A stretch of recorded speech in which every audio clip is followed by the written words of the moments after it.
ஆஸ்பத்திரி வாசல்ல போய் உட்கார்றது. நண்பர்களே, நம்மகிட்ட அவ்வளவு நல்ல உணவுகள் இருக்கிறது. இதையெல்லாம் விட்டுட்டு போய் வெளிநாட்டு உணவுகள் பிடியில போய் நம்ம சிக்கிக்கிட்டு இருக்கிறோம். பழங்கள் இன்றைக்கு முன்னாடிலாம் நாங்க படிக்கக்கூடிய காலத்துல ஊர் பக்கம் வந்து பழம் வாங்கணும்னா ஆஸ்பத்திரி வாசலுக்கு தான் போகணும். நான் படித்த காலத்துல எனக்கு ஞாபகம் இருக்கு. ஆரஞ்சு பழம் வாங்கணும்னா தர்மாஸ்பத்திரிக்கு வெளியே விற்பாங்க. ஆஸ்பத்திரிக்கு முன்னாடி மட்டும்தான் பழம் வாங்குவாங்க. ஏன்னா படுக்க போறவன் இல்ல படுத்திருக்கவன் மட்டும்தான் பழம் சாப்பிடணும்னு நம்ம நினைச்சுக்கிட்டு இருந்தோம். அவ்வளவு முட்டாளா இருந்திருக்கும். ஆனா இன்றைக்கு பரவாயில்ல, எல்லா காய்கறி கடைகள்லயும் பழம் வந்துருச்சு. பழங்கள் சாப்பிடணுங்கிற அறிவு கொஞ்சம் நிறையவே வந்துருச்சு. வரவேற்கக்கூடிய ஒரு விஷயம்தான். ஆனா அதே நேரத்துல எந்த பழம் கடையில இருக்குன்னு பார்த்தா ஒரு பழம் நம்ம ஊர் பழம் இருக்கா? அவ்வளவும் குளிர்சாதன வசதி பண்ண பெரிய பெரிய பழக்கடையில ரொமேனியால இருந்து ஆப்பிள், கலிபோர்னியால இருந்து திராட்சை, ஆஸ்திரேலியால இருந்து ஆரஞ்சு, கிவி, நியூசிலாந்துல இருந்து கிவி பழம். தேவையா இதெல்லாம்?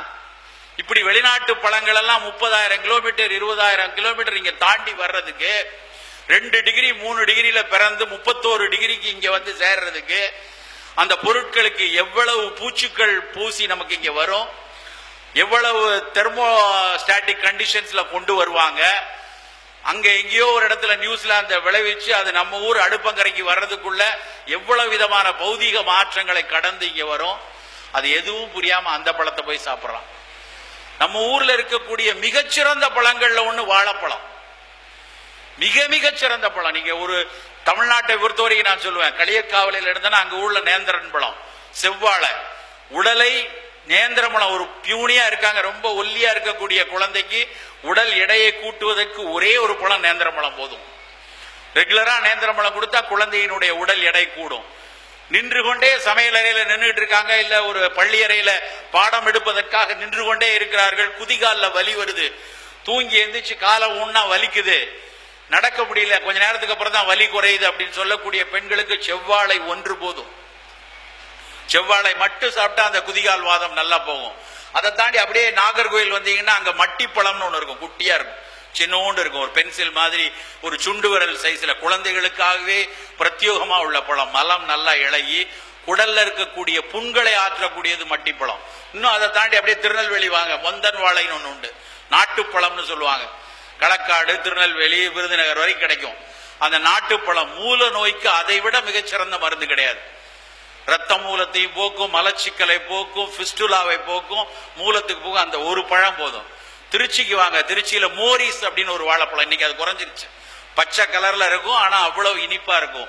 உடல் சூடை போக்கி பெண்களுக்கு வெள்ளைப்படுதலை போக்குறது அந்த மோரிஸ் வாழைப்பழம். இந்த பக்கம் திண்டுக்கல்ல சிறுமலை பழம்னு ஒன்று உண்டு, கொடைக்கானல்ல இருந்து ஒரு மலை வாழைப்பழம், நார் சத்தும் அதிகமா இருந்து உடலுக்கு ஊட்டமும் தரக்கூடிய அவ்வளவு அருமையான பழம் அந்த சிறுமலை வாழைப்பழங்கிறது கொடைக்கானல் மலைப்பழம். அப்படியே ஈரோடு தேன் வாழை, கிருஷ்ணகிரி ஏலக்கி, இப்படி சொல்லிக்கொண்டே போகலாம். ஒரு வாழைப்பழத்துல இவ்வளவு இனங்களை வைத்து, பழத்துல இன்னும் மாதுளையை பத்தி பேசலாம், கொய்யா பழத்தை பத்தி பேசலாம், நாவல் பழத்தை பத்தி பேசலாம், இலந்தை பழத்தை பற்றி பேசலாம். ஒவ்வொரு பழங்களும் மருத்துவ குணமுடைய பழங்கள். நம்ம அதெல்லாம் விட்டுட்டு கலிபோர்னியன் திராட்சைன்னு கொட்டை இல்லாத திராட்சை 1/4 கிலோ 200 ரூபாய்க்கு போய் வாங்கிட்டு இருக்கிறோம். திண்டுக்கல்ல இருக்கக்கூடிய திராட்சை பன்னீர் திராட்சைன்னு பேரு, 50 ரூபா 60 ரூபா தான். ஆனா அந்த விதையுள்ள திராட்சை அவ்வளவு உடலுக்கு நல்லது. இன்றைக்கும் உலக மூலிகை வணிகத்துல முதலிடத்துல இருக்கிறது திராட்சையினுடைய விதை தான். அந்த திராட்சையினுடைய விதையில ரெசர்வட்டால் அப்படின்னு ஒரு பொருள் இருக்கு, அது நேரடியாக புற்றுநோயை தடுக்கக்கூடியது. ஆனா நாம என்ன சொல்லி கொடுத்துருக்கோம்னா பிள்ளைகள்கிட்ட, திராட்சையை கொட்டையோட தின்றாத, செடி வளர்ந்துரும் உள்ளூடி அப்படியே. அந்த பிள்ளை தூண் துப்பி பழகி அதுக்கப்புறம் எதுக்கு துப்பிக்கிட்டு இருக்கணும், இனிமே கொட்டையில்லா திராட்சை வாங்கலான்னு அது வாங்க போயிடுச்சு. தவறான கற்பித்தல் எப்படி கொண்டு வந்து நம்மளை கொண்டு விட்டுருக்குன்னு பாருங்க. நாம துப்பிய பொருளுக்கு விலை 1 கிலோ 1450 அமெரிக்கன் டாலர் இன்னைக்கு, இன்றைய விலை. ஆனா அதை நம்ம யோசிக்காம கொட்டை இல்லாத திராட்சை வாங்கி கொண்டு இருக்கிறோம். நான் ஒரு முறை திருநெல்வேலிக்கு போயிட்டு இருக்கிறேன், சென்னையில இருந்து ட்ரெயின்ல. இரவு வந்து வண்டியில இருக்கும்போது எனக்கு எதிர உட்கார்ந்து இருக்கிறவரு, சார் நீங்க இந்த பழம் சாப்பிட்றீங்களா அப்படின்னாரு. இல்ல சார் வேண்டாம், நாகரிக கதி வேண்டாம் அப்படின்னு. அப்புறம் கொஞ்ச நேரம் கழிச்சு அவரே அந்த பழத்தை எடுத்து, சார் இதுக்கு என்ன பேரு அப்படின்னாரு. ஏன்னா நமக்கு கொடுக்குறாங்க, ஆனா வந்து பழத்தோட பேரே அவருக்கு தெரியல அப்படின்ட்டு, சார் தெரியலையா சார் அப்படின்னு. ஆமா தெரியலன்னாரு. இதுக்கு பேரு கிவி பழம் சார் அப்படின்னு. ஓ அப்படியா. அப்புறம் கொஞ்ச நேரம் கழிச்சு அப்படியே பார்த்துட்டு, இந்த பழத்தை எப்படி சாப்பிடணும் அப்படின்னாரு.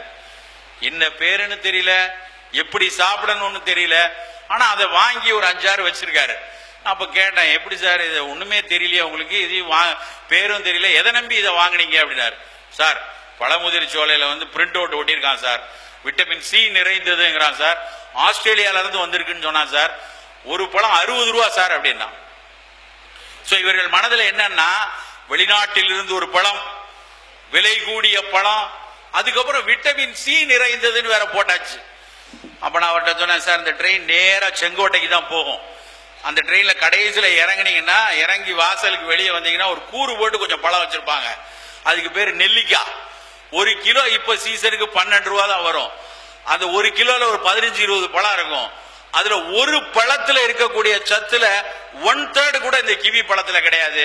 போய் அதை வாங்கி சாப்பிடுங்க சார் சொன்னோம். நம்ம மக்களுக்கு நம்ம ஊர் பழத்தினுடைய மகிமையே தெரியாது. அவ்வளவு சிறப்பானது நெல்லிக்கனி. ஒவ்வொரு நாளும் காலை வேளையில் நண்பர்களே உங்களுக்கு கிடைக்குமானால் தினம் காலையில ஒரே ஒரு நெல்லிக்காவை சாப்பிடுங்க. அதை அடிச்சு சாரா சாப்பிடுங்க, இல்லைன்னா அப்படியே கடிச்சு சாப்பிடுங்க. தயவு செய்து ஊறுகாய் போட்டு சாப்பிடாதீங்க. இல்லைன்னா அதை போய் ஏதாவது வெள்ளத்துல முக்கி வச்சு, இல்ல இனிப்புல ஜாம்ல குலோப் ஜாமுன் மாதிரி போட்டு சர்க்கரையில பாகல வேக வச்சுலாம் சாப்பிட்டுட்டு இருக்காங்க. அப்படியெல்லாம் சாப்பிடாதீங்க. நேரடியாக கடித்து சுவைங்க, இல்ல நேரடியா சாறு எடுத்து சாப்பிடுங்க. நெல்லிக்கனிக்கு இருக்கக்கூடிய மருத்துவ குணம் மாதிரி ஒரு கனிக்கும் மருத்துவம் கிடையாது. அவ்வளவு சிறப்பானது நெல்லிக்கனி. புற்றுநோயிலிருந்து எல்லா நோய்களையும் வராமல் தடுப்பதற்குரிய அத்தனை சத்து அந்த நெல்லிக்கனில இருக்கு. ஏன்னா நம்ம ஊர்ல இருக்கக்கூடிய பொருட்கள் பத்திய